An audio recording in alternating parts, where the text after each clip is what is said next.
Fuqia që kisha unë si Rafaela që të ndërtoj një network të mirë marrëdhënies njerëzore.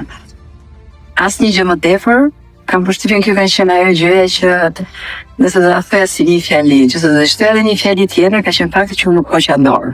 Pra, persistenca. Persistenca që zakonisht e karakterizon shumë dhe grasë, burrat duhen shumë shpejt me bë biznes, me bë para. Kurse ne ndërrojmë, çohemi, rrezohemi.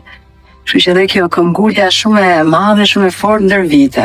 Dhe edhe sot, sepse po themi që është proces, life cycle nuk mbaron asnjëherë dhe jemi shpeshherë kur më pyesin është vazhdon edhe me sfida biznesi dhe nuk është asnjëherë e lehtë, por që këto të dyja do thoja, por kryesisht ka qenë fuqia që kam pas unë